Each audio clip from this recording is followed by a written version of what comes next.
Alright, ladies and gentlemen, I hope you're all doing well, and welcome to this community showdown. It's going to be the Vampire Coast led by Creeper facing off against Slaanesh, who shall be helmed by Storm here on the gates of Ekrend. And yes, your eyes do not deceive you, that is a Necrophex Colossus, which is going to be very epic.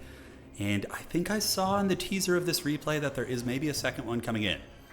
Now, looking at the coastline build, it is going to be Gates of Ekrend. So Ekrend is a bit of a strange map, very, very different than most of our meta maps, but it's fun to mix in. One of the things you can do on this map is do a very heavy-duty lane strategy. So, often in domination mode, people will split up and partition their armies to play different parts of the map. But here, you can just get your entire army and basically just play land battle between the two objectives and then go for objective one if you win the fight and vice versa. It's interesting. It's kind of like a game of chicken in a way. Like, both of you are committing your armies here. Who's going to be the first one to send some units to objective 3, right, to break the parity?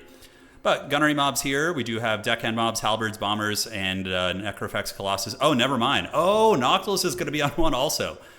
Honestly, like, some people might perceive this as a meme build, but in Warhammer 2, this was, like, not that far off a meta build. Necrophex Colossus were extremely brutal in land battle, to the point where I think some of the tournament rule maker folks limited them to 1. I seriously doubt that's still a restriction. That would be pretty funny if it was, but I don't think it is. All right, guys. Now, looking here at the Slaaneshi army, it's going to be devoted marauders in the front, backed up by more devoted marauders. They're very devoted over here. Prince Sigvald, he's not a bad choice here. Against Vampire Coast, the shooting faction, he's a small, durable lord that can chase around important Vampire Coast assets, grinding objectives. I don't hate that pick at all. We do have a Shadowcaster and Allurus, and she's going to be there. Usually, I don't recommend the Allurus compared to the Sorcerer. The Sorcerer has way more armor and it's just tankier. Yeah, the Allurus is faster, but like this thing can die to a stiff breeze if you're not careful. 2 Fiends. Now, Fiends are cool in this matchup because one of the more meta ways that Coast is able to beat Slaanesh is actually crab spam. If you saw the recent faction war where Maximilianaire was able to defeat Anticity, it was him using crabs to overwhelm Anticities like Mass Cav and Infantry Swarm. Not overwhelm, but to endure it and then counter push. But the Fiends would be a really good tech against that, so I do like that here by our Slaaneshi champion Storm. Chaos Furies as well, potentially going to be able to jump on the gunnery mobs there, and now the battle is on. So the gunnery mobs are moving up, as are the Colossus, one of the coolest units in the game, by the way. Check this thing out. Oh, it's so freaking sick. And they do shoot while they're moving, too. He might have it turned off right now to save ammo. I think that's the case, because he doesn't want to be shooting at lowly marauders, which is completely understandable. And if we have a gunnery wight, you can also replenish the ammunition on them. But yeah, I don't know if he does. All right, folks, looking around here. We do see the Slaaneshi force pulling an Ent and doing the full envelopment, so the Fiend's coming around the back, and it looks like he is going to try and alpha strike this army, which is a mistake, I think. I think, personally, just let them sit on one objective, and then when they advance, like, come up to here to move up towards objective 1. That's when you would surround and envelop, and it looks like maybe that's what he's going to be doing anyways. He's kind of posturing back here. And look, for Storm, this isn't a terrible idea to intercept reinforcements, right? He's able to use Melkoths here. And even though Depth Guard polearms are very strong, there's a chance that 2 Fiends and a Fury could rip them to shreds very quickly, and I think you actually probably could, because the Furies have huge AP values. But, ooh, Noctilus using the Roth's Moondial. That's pretty clutch, actually. Very, very nice. So check out that MLG play from Creeper, using the Zombie Summon to block the Fiend charge, and then, yeah, I mean, that reduces a ton of damage on the Depth Guard here. And the double Colossus is able to provide a little bit of Overwatch fire as well, turning about face. And Invocation wouldn't be a terrible idea on these Depth Guard. Granted, they might be taking so much damage, it doesn't really matter. But overall, both sides going to be taking a bit of damage, and I do think maybe a slight edge for Slaanesh there in that fight, but there still is time to come. As the Colossus continue providing supporting fire, we're going to get a Mourngul Haunter coming out, which is a bold strategy cut, and we'll see how it works out for him. I think you need to move some halberds down here, or maybe, I mean, Scurvy Dogs wouldn't really do the trick, but we'll see. I mean, the Haunter is tanky and does heal itself, and there is a chance that the double Colossus is going to be able to do a shitload of damage here and turn the tide of this fight, so yeah, we'll see. Doggies coming out, not the best, not the worst. The dogs are just going to be a blade of wounds, essentially, for the Mourngul Haunter, so there are extra wounds that can be taken, and yeah, they can grind. Wraithstorm coming down from Noctilus, and it looks like the mainline fighting is going to be beginning now. We do see Sigvald getting into some of the melee lines. Bomber mobs going after the devoted marauders, and Furies are going to be jumping back here as well. So very, very knockdown, drag-out fight. But Creeper has pulled a value lead, having melted these Fiends pretty hard here, both of whom are wavering, actually. Scurvy Dog's getting broken. Mourngul Haunter with his wacky inflatable arms, able to hold like a Chad. Halberd's helping out here. The Colossus obviously doesn't want to be fighting Furies, feels pretty bad. And Noctilus also getting assailed by a couple of units here, but he does have his halberds under him, his trusty, trusty halberds. And we're going to see if the Vampire Coast can endure this Alpha Strike. Elsewhere, good Fury usage from Storm. He's able to use the Furies to jump on top of the Bomber mobs and mitigate their effectiveness, but Vampire Coast looks like it has partially won some of these engagements over here. Some zombies moving towards the home objective of the forces of Slaanesh. Meanwhile, Colossus battling, trying to fend off the Furies, couple Scurvy Dogs being brought in. Scurvy Dogs are pretty damn good against the anti-large Hellstriders because they're not really good against infantry-sized units with only 24 melee attack. They make it up for their bonus versus large, obviously, right? So Colossus is going to be rotating back this way. Doggy's going to be chewing on the Chaos Furies here. Double Colossus is going to be hanging out nearby. And Halberds, how are they looking? They're just a little bit idle here. Definitely should be moved up on the objective or consolidate them with the rest of your forces here.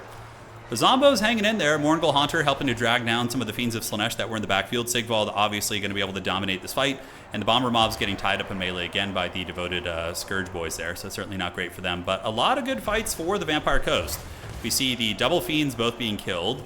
Here we see another unit of Hellstriders being taken offline, but still a pretty close knockdown, drag-out game, as we do see Slaanesh with the objective advantage. So they could be going for a stuffing strategy, just trying to keep them back on the one objective till they can win on one, and then use their mobility to just make it impossible. Nice round here by Storm. He is able to get a good envelopment here with the Hellstriders with their anti-large, trapping the Mourngul Haunter. Invocation going to be going down or enfeebling foe, so it is going to be some evil magic from the forces of Slaanesh. And does he even have Invo? He does, but it's not being used on the Haunter, which you could probably stabilize that thing. Wouldn't be the worst play in the world. Wraithstorm activated, going to be nailing those Fiends. Zombies still fighting on all fronts. A couple of the Bombers able to get a couple salvos off here. We'll see if they can. Pistol Mob shooting as well, and the Zombie Pirate Deckhand Mob's going to be moving up to battle the old Hellstriders here. Back on objective number 2, we do see the Necrofex Colossus duking it out, and Furies jumping on top of them. But the zombies underneath are holding them at bay, and the Colossus themselves are okay fighters. Not great in melee, but they're okay. Enough to fight off like a Fury. It would take them a while, though. I really do think sending Furies into the Colossus is a huge misplay. Rather, using Furies to rear charge zombies that are engaged in combat with your devoted Marauders, or just exclusively on the Bomber Mobs or ranged mobs would be better. Oh my god, a Giga Chad bloated corpse. I don't know if we can get any more erect than this, guys. It's going to be a big bloaty boy.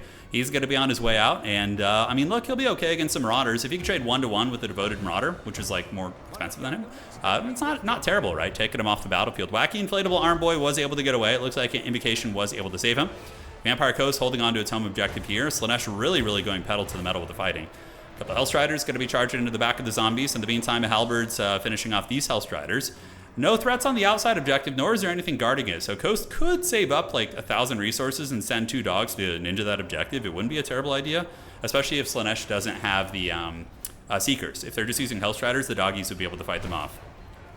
So big fight on the home objective here. Bloated Corpse taking down some Hellstriders there. Gotta love to see it, although I think they were very injured, so it probably wasn't really cost effective. And Narcissism activated on the Depth Guard. And we do see Vampire Coast being pushed back quite a bit. Granted, they are a little bit up in value, and with healing, they're certainly ahead.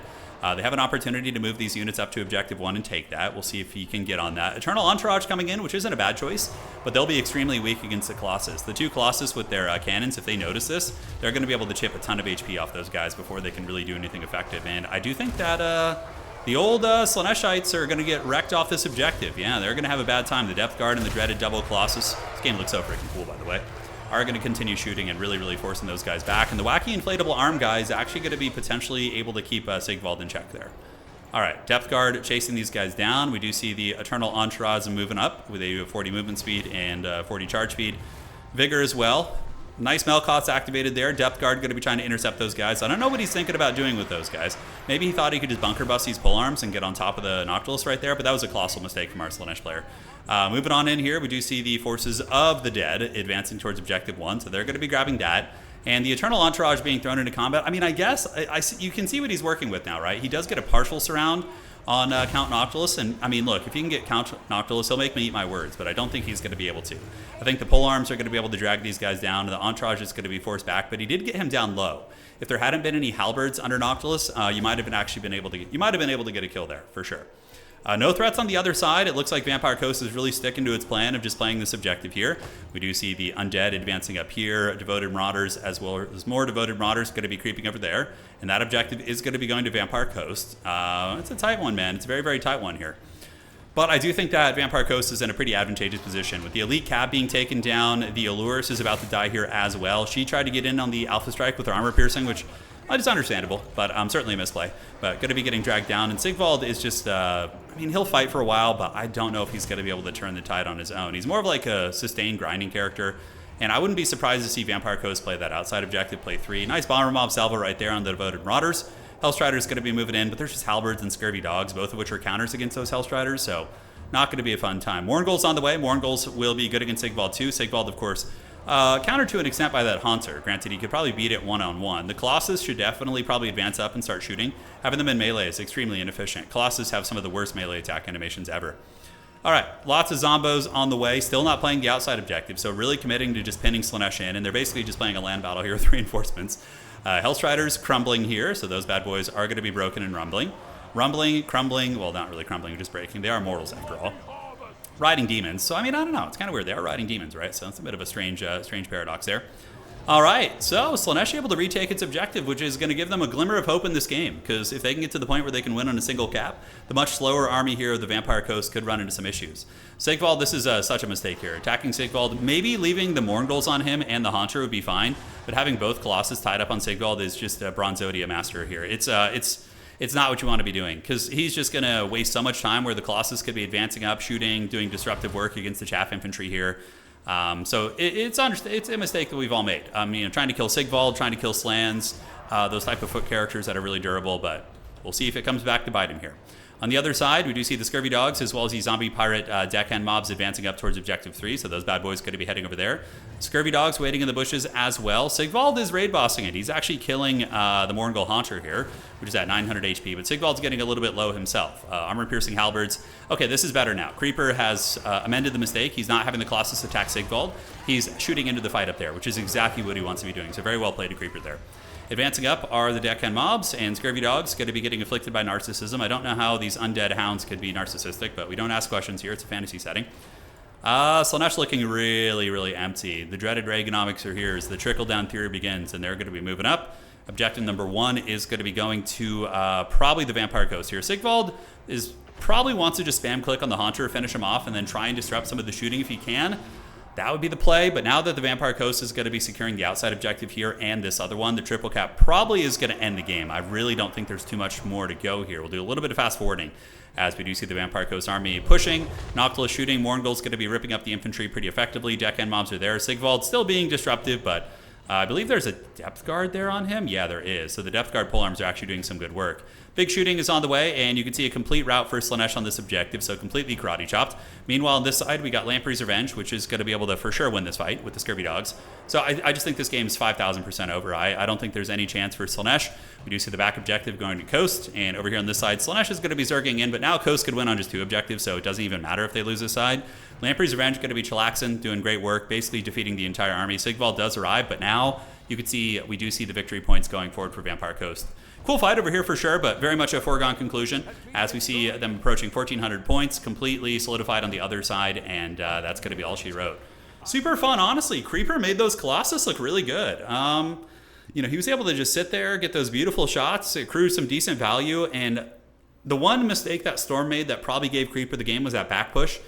Trying to isolate those depth guard and just letting the Colossus melt your 1,500 or 1,300 gold units, whatever the hell they are. But overall, it was a good game. Storm played really well. Creeper played nicely. It was a fun match. And looking at the value here, Noctula sitting at 2,900. Other Colossus 1,800. So man, chef's kiss, not bad at all. Depth guard grinding it out, and Lamprey's coming in to anchor it.